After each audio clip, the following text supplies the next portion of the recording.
Chaque jour, un verset de la Bible, une pensée et une invitation.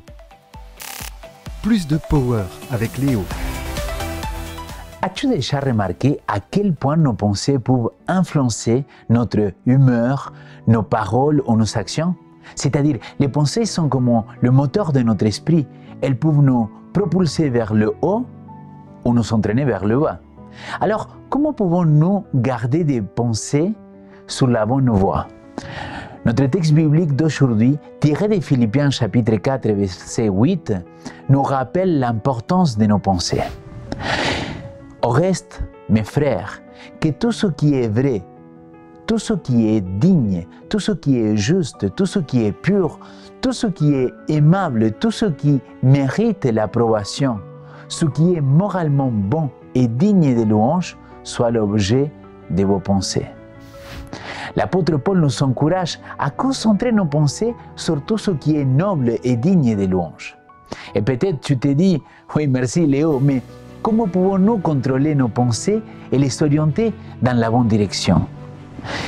Ellen White en 1888 a écrit « La pensée doit être fermement contrôlée pour s'attarder sur des sujets qui fortifieront la puissance morale.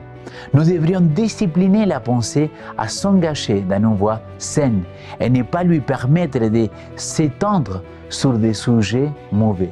Tandis que Dieu travaille le cœur par son Saint-Esprit, l'homme est invité à coopérer avec lui.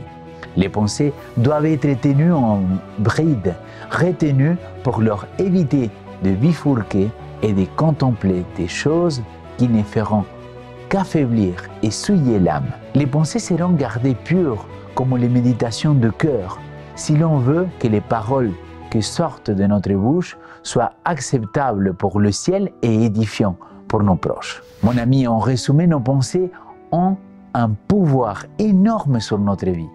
Elles influencent notre humeur, nos paroles, nos actions.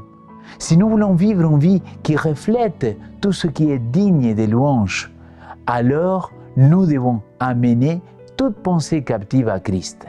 Cela signifie que nous devons discipliner nos pensées et demander au Saint-Esprit d'influencer et transformer notre manière de penser. Aujourd'hui, je t'invite à réfléchir sur tes pensées. Prenez quelques instants pour évaluer ce à quoi tu penses régulièrement. Y a-t-il des pensées négatives ou destructrices que vous devez amener à Christ? Si cela est le cas, je t'invite à prier Dieu qu'il te donne le Saint-Esprit pour venir t'aider jour après jour. Et profite et demande de lui plus de power.